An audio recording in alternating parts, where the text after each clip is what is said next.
Hey, hello everyone. This is Victor Momo from Excel Moments, and this is a video I love so much. So what is it exactly? It's really sending, emails to multiple recipients from Excel using Outlook. So I typically have done this with VBA, and I have videos on my channel that show this. In this video, I want to do it using Power Automate Desktop. Okay, let's get into it. Let me launch my Power Automate Desktop. First of all, as you can see, I've been playing around. So I will create a new flow. I will call this maybe send to multiple recipients. Maybe I should apologize at this point that this video may be slightly long, but it should be worth your time. Okay, so let's just have an idea of what, the logic of this is going to look like. Because with Power Automate Desktop and Power Automate, you're not really writing codes, as they say, low code, no code. Okay, so let's just get the logic of what we want to do. We want to send, mails to every recipient on this list via Outlook. So let's assume you just opened your computer, just launched, your desktop, and what would you do? Well, you probably wouldn't want to open Outlook. You want to launch Outlook.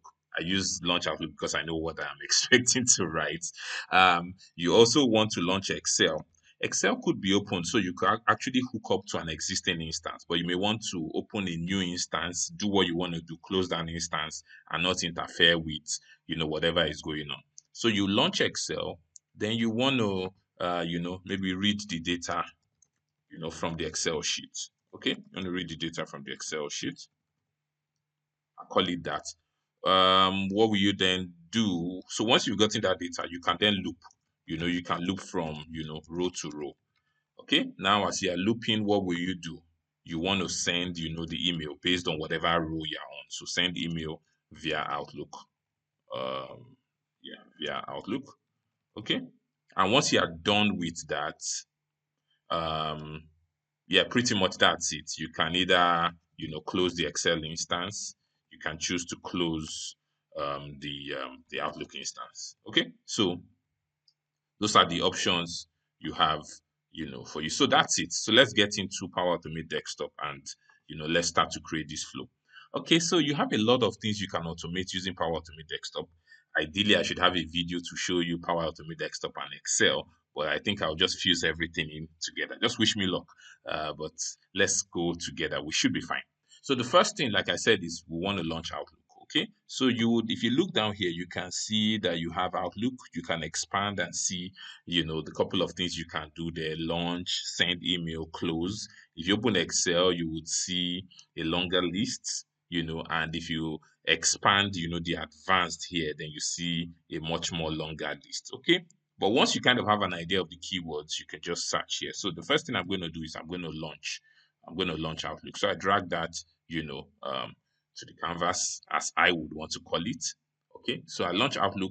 It's going to create a variable. That variable becomes, the name of the Outlook instance. So whenever you're referencing that variable, it knows you're referencing Outlook. So I will leave the default names for now, Outlook instance. So I'll say save. Okay, so that's it. So the Outlook instance is called Outlook instance. Okay, after that, I'm going to launch Excel. Now, in launching Excel, I have the option of, maybe creating a new instance or tying to, a different instance, opening a blank document or opening a certain document. What I'm going to do in this case is rather than launch Excel with a blank document, I will launch and open the document that has, the data in it. This is just a copy of it. This is a copy. This is not the actual one, but similar, yes. But this is exactly what we want. I mean, just a copy of the workbook. So I'm going to open, the actual workbook. So I'm going to just browse for that. I think I have it under my downloads. Let me be sure which one it is. Okay, it's this one. Okay, so it's going to open that document when Excel launches. Let's see if there's any other thing we need under advanced. Okay, fine. If there's a password, you can include that. Okay, that's fine. And then you can do save.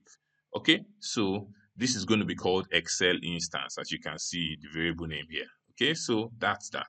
So now once you've done that, the next thing you want to do is you want to read that data you have in Excel. So if you expand the Excel here, you will see the option of read from Excel worksheet. So we'll drag that here. Now it's tied to, of course, that Excel instance. Now, what do you want to retrieve? You're not retrieving the value from a single cell. You want to retrieve the value from a range of cells. Okay, so click range of cells. Now it's about start column, start row. So let's say start column. We want to start in column 1. We want to start in row 1, right? There are so many ways to doing this. The end column now, let's go back to Excel just to have an idea. End column is column 6. You could use the alphabet too, F, and end row is row 6. Okay, so let's go back and say what? 6, 6. Some of you should already see a problem with this at this point. What's that? That's really the fact that this is hard coding, the rows and column numbers. So if the data expands, especially, down the rows, then you won't be able to accommodate it. And that's not what you want. You want to make it as dynamic as possible. Okay, so let's expand advanced.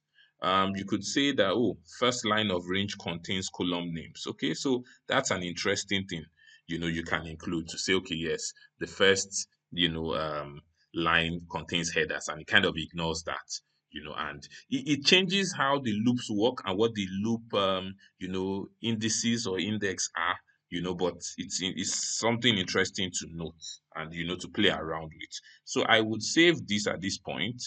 The name of this is going to be called Excel data. That's the name of the variable. So Excel data is a data table that houses all that data you saw in Excel. Okay.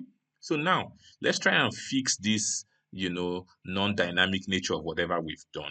Because what we've just done is we've said from, row 1, column 1 to column 6, row 6. We want to make this dynamic. So we need to be able to know at every point, what the last row is and what the last column is. Good enough. They already have that built into. You can see here under Excel, you see get first free column and row from Excel. So if you drag this here, you can see that it's going to create two variables for you, first free column, first free row automatically, right? So you don't need to do anything. It's going to look at the data and it can figure out that, the first free, not the last used. First free here is going to be G, which is 7. And then first free here is also going to be 7. Okay, so it's 7, 7. That's what it's going to get, as our first free column and first free row. So I will bring this up, above my read from Excel sheet so that in my read from Excel sheet, I can reference it.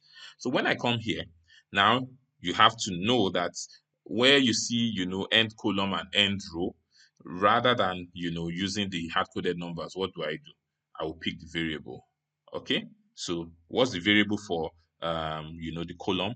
First free column. But don't forget, the first free column is 1 to the right of what you need, right? So this first free column is 7, but what you actually need is 6. So I'm going to just do what? A -1 in there. Now let's look at the end row. The end row is similar to, right?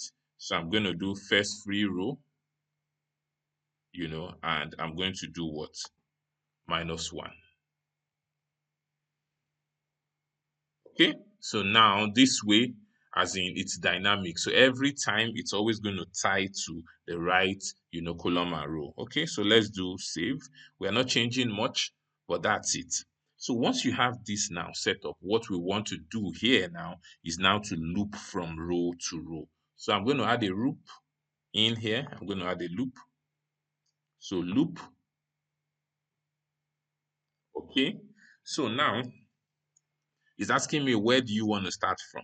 So it gets very interesting, but let's not confuse ourselves too much. Let's just go with the numbers we have in our head. I know that in a sense row 1 is the header row right now. Okay, so I'm going to pick 2 and say I'm starting from row 2. So when I pick row 2, I know that that's like my own first line of data. Where am I going to stop? It's still the same thing. I can still use that first free row -1. What you could also do to make it easy for yourself is you could create a variable, right? You could create a variable maybe called last row and tie it straight to first free row -1. So that way you just reference, last row rather than doing first free row -1. But that's, the most important thing is you understand what you are doing and you can flow with that. Increment by 1. So what does this mean? It means start from row 2 you're going to go all the way to row 6, and you're going to be going from row 2, 3, 4, 5, 6. So that's the meaning of this.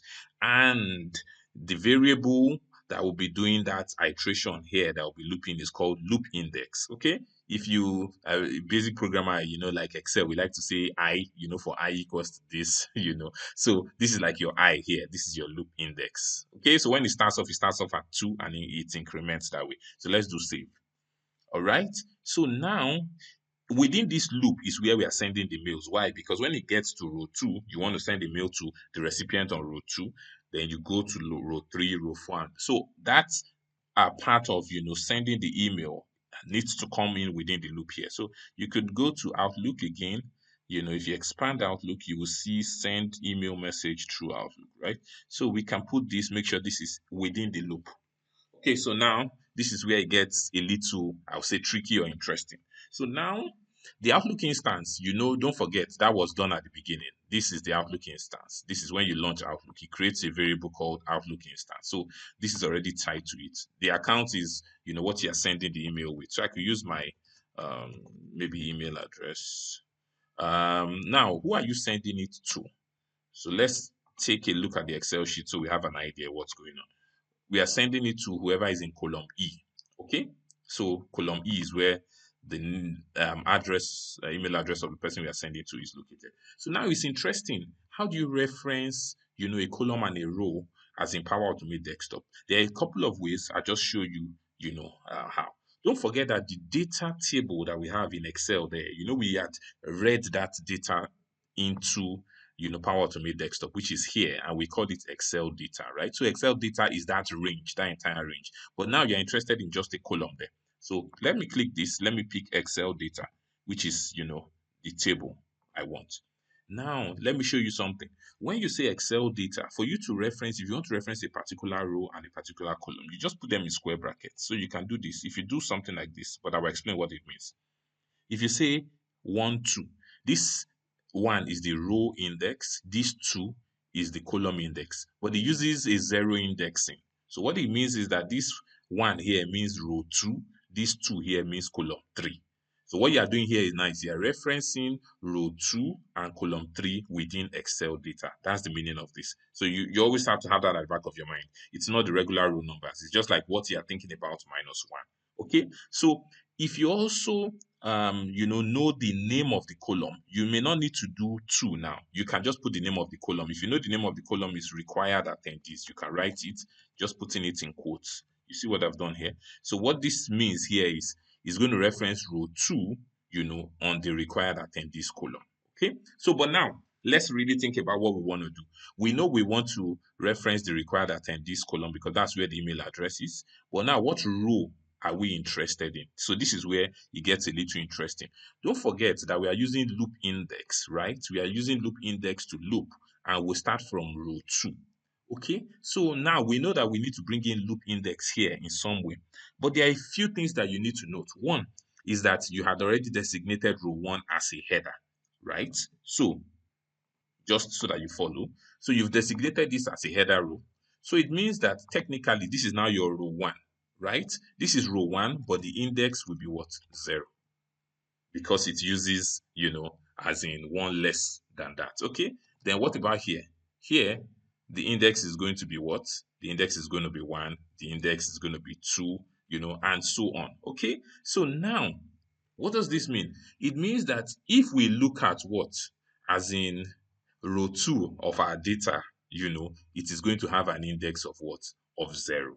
That's what it means. Okay. So if we want to pull up, this first name, Victor, we should be using what? Index what? 0. Okay. So if you kind of follow that, so here where, we use loop index and loop index starts from 2, it means that for us to reference the first row here, we should be doing loop index -2. So we do loop index -2. So loop index -2, we'll start the first index at 0, which is the first recipient, and it will keep going on that way. It's a little interesting and it looks a little, messy at this point, but once you kind of know what you want to do, you should be fine. Okay, so this is really it. This is the person we are sending to. For the CC, let's say we want to copy those who are in the optional attendees column. So optional attendees column are the people we want to copy. Okay, so we will just repeat this same thing. But now I'm going to put optional here. Okay. And like I said, you could also reference it using the index, but don't forget that the index must be, -1. Okay, now we don't need anything on BCC. Let's just say subject. I just say invitation to an interview. If you've created a variable that has this, you can also reference that. Now the body, let's just do something quick. So say hello. Now what I want to put here is I want to put the name of the person to say hello, so and so, Victor. So now look at this. Victor is in column, the name is in column 1, right? Okay. Or the name of the column is first name. I could use any one of them to reference it. So I could say hello. If I want to use this same construct I've been using, right? So instead of this here, I will say first name. I can call this first name. Okay. So it's like hello, Victor. Put a comma. Then you say you are invited to an interview. I can do regards, my name. Mhm. Now, you also have the option of, putting the body as HTML. If you do that, then you need to start using, as in HTML tags, your P paragraph, line breaks, bold, italics. I would argue that, that gives you much more flexibility in making sure that the body looks exactly like, you want it to look. But for now, in this simple case, I will keep it as this. Okay, so this is really it. And let's see, I do save. Okay, so let's kind of follow the logic again. We open, launch our Outlook, we launch Excel, so we open the file we want to read from. We want to know the boundaries, so we want to know the last row, last column. We read that data, then we now start looping from row to row. For every row, we're going to send the email. When we are done with that, really, we can close, Excel, which is closing that instance that we've opened. So we are not going to close every Excel, it's just that instance. I can decide to close Outlook, but I might just leave Outlook open for now. But I can also do close Outlook, as you can see here. And that should be it. Kind of from a logical standpoint, it looks okay. And it probably, let me see, ties with kind of what I was trying to set up here. Similar. Yeah. So for the most part, you can choose to approach these things differently, but it's just to give you an idea. Okay, so now that we have this done, we're going to test it. So I'm going to press play and see if I get, one of the emails or two of the emails. Yeah. I think I've used actual mailbox says that should receive the emails. So you will see that it's launching Excel is doing something here. Okay, so it's done. It's done sending to all of them. um, then we need to check if we've gotten the notifications. That's the thing. So I'm gonna go. Normally, because I'm using my headphones, I can hear the sound when a mail drops. I haven't heard the sound, so I'm worried now. Like, oh, okay, did they actually drop? But let's check. The time is about 2:33 a.m. So let's see. This is an old one for sure. Okay. Yes, so this is it. So you can see here it says, "Hello, Johnson. You're invited, to an interview." I'm sure, if you check the other ones, yes, you should get some. I mean, I've been messing with it, so yeah. Some of them may not deliver, yeah. So some of them may not deliver, but yeah, I think this one is one. Yeah, this is it. So hello, Najim. You're invited to an interview, and if you kind of follow the names in the Excel sheet. So yes, those are the emails, of course, because I use some other fictitious emails, and that's why most of them didn't get delivered. So just with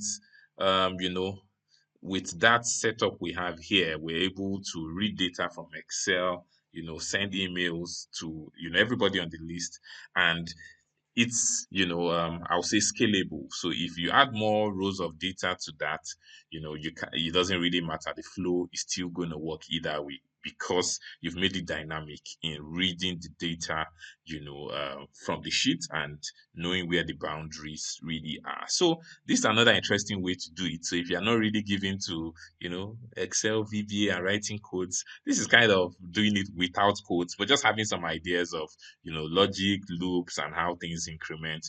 But I think with sufficient practice, it would all come together. So that's what I thought to show. This is my first video on Power Automate. Well, I think you can rate it and say, okay, if it was a good one, Victor, stop doing Power Automate videos. This is not your thing. But I think it was fairly decent to give you, an idea of how, this works. So if you like the video, please hit the like button. You can also subscribe to the channel Excel Moment. So for now, I'm out.